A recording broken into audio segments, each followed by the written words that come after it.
Hello students. आज हम type 4 कर रहे हैं।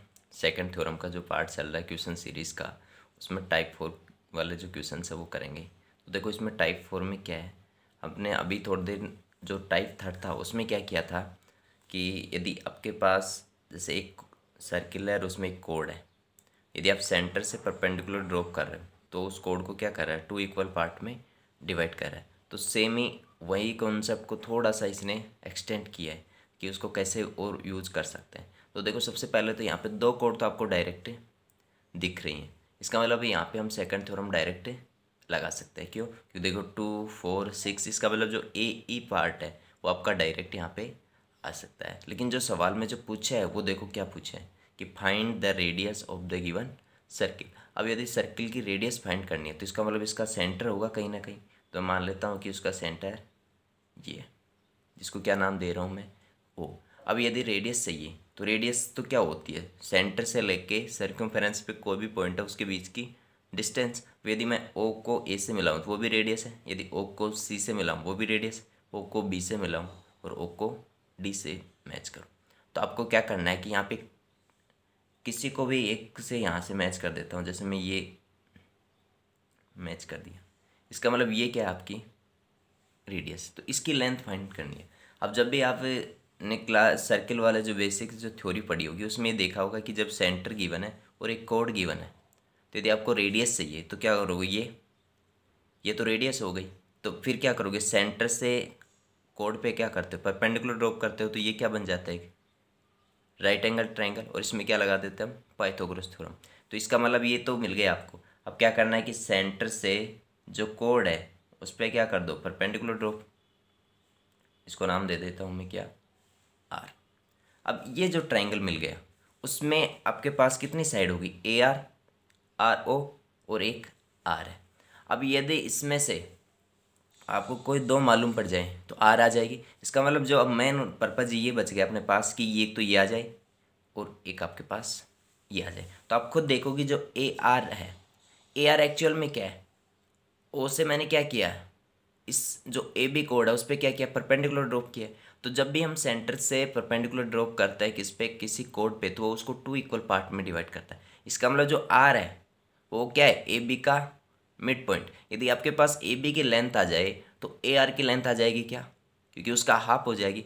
दोबारा से ध्यान देना कि हम यदि किसी सेंटर से, सर्किल के सेंटर से कोड पे यदि परपेंडिकुलर ड्रॉप करते हैं तो वो उसको 2 इक्वल पार्ट में डिवाइड करें। इसका मतलब यहाँ ओ से मैंने क्या किया, आर, ओ आर परपेंडिकुलर है।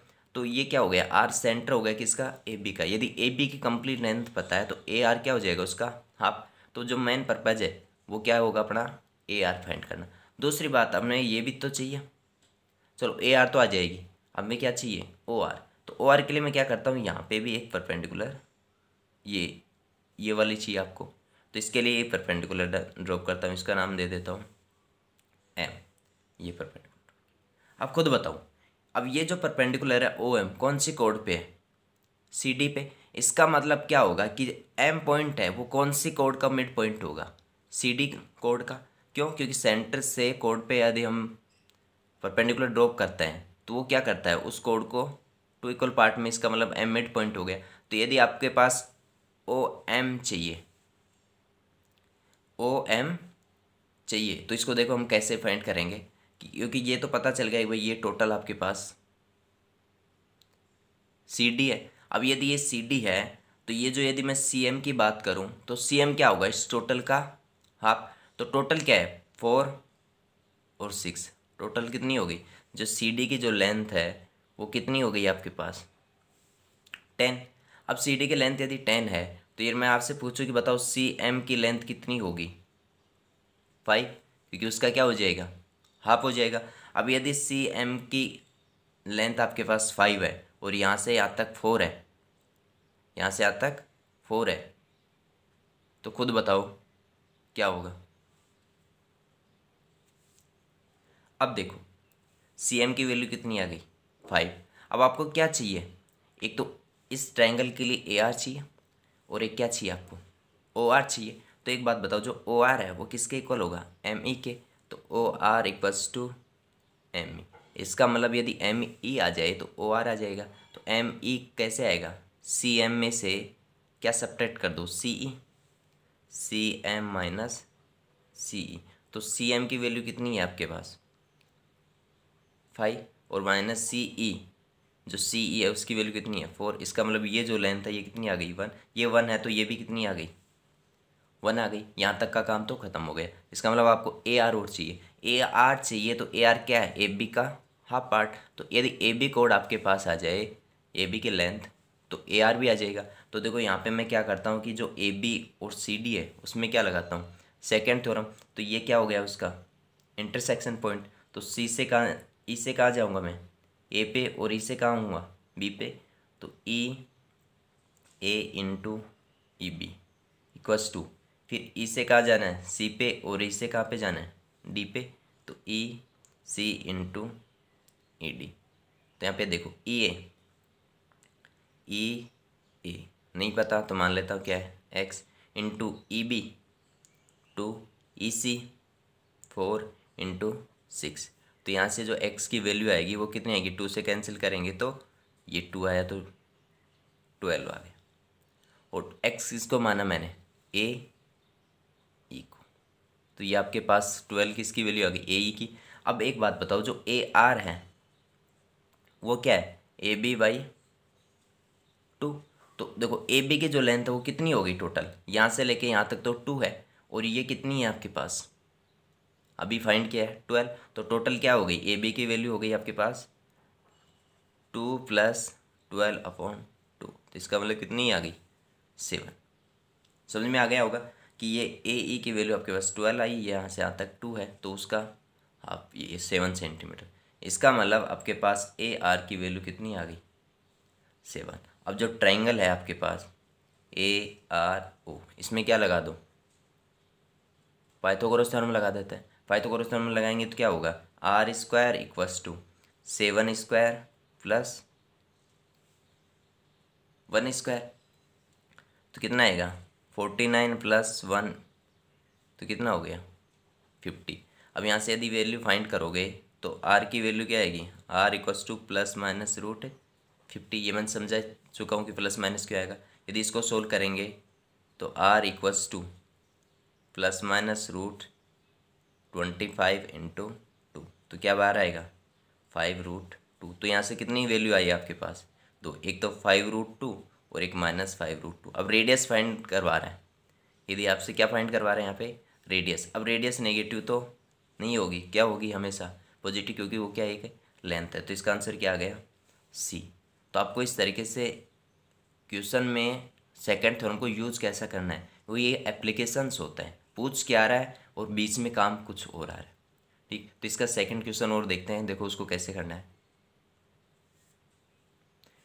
इसमें देखो एक क्वार्टर सर्किल आपको दे रखा है और ये एक ओ क्या है उसका सेंटर है।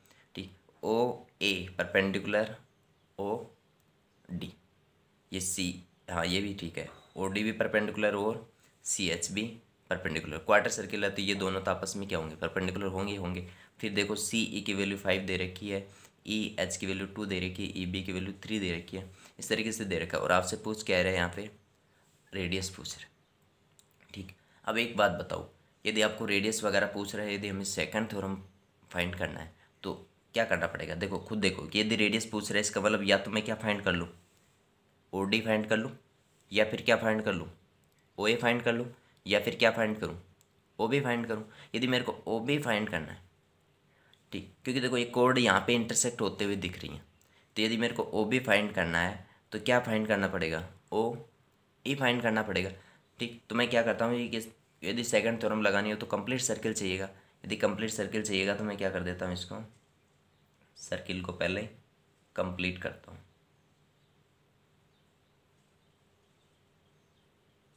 ये आपका सर्किल कंप्लीट हो गया और जो ये कोड इंटरसेक्ट कर रही हैं उनको मैं एक्सटेंड करता हूँ। तो एक्सटेंड करूँगा तो ये देखो ये कहाँ पे आ जाएगा,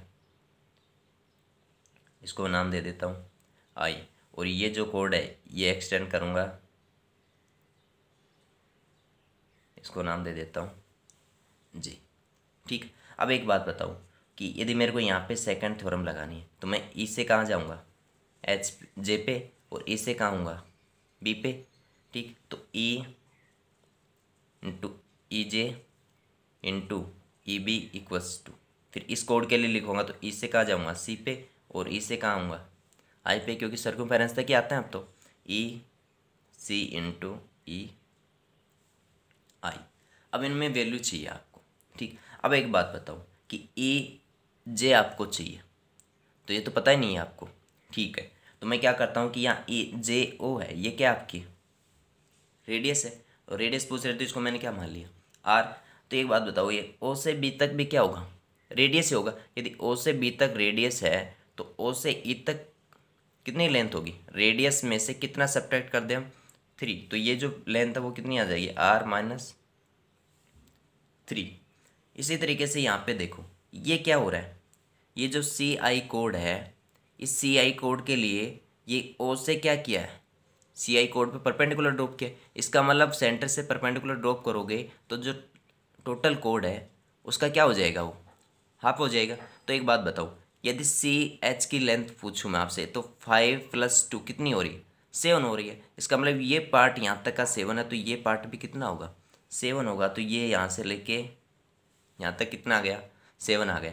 अब हम देखते हैं, इसमें हम फॉर्मूले में वैल्यू पुट करते हैं। तो ई जे यहाँ से लेके और यहाँ तक, तो यहाँ से यहाँ तक तो आर है, और ये कितनी है, R-3। तो ये टोटल कितनी होगी, 2R-3 इंटू ई बी की वैल्यू 3, ई सी की वैल्यू 5 इंटू ई आई की वैल्यू, ई आई कहाँ तक है, यहाँ से लेके यहाँ तक। तो ये तो 7 है और ये कितना है, 2। तो टोटल कितना हो गया आपके पास, 9। तो 2R-3 इक्वल्स टू, इसको कैंसिल करेंगे तो 3, तो कितना आ गया, 15। तो 2R इक्वल्स टू 15 + 3, तो 2R इक्वल्स टू 18। तो R की वैल्यू कितनी आ गई आपके पास, 9 सेंटीमीटर। इसका मतलब इसका आंसर कितना आ गया, 9 सेंटीमीटर। तो इस तरीके से आपको इन सवालों को सॉल्व करना है। Thank you.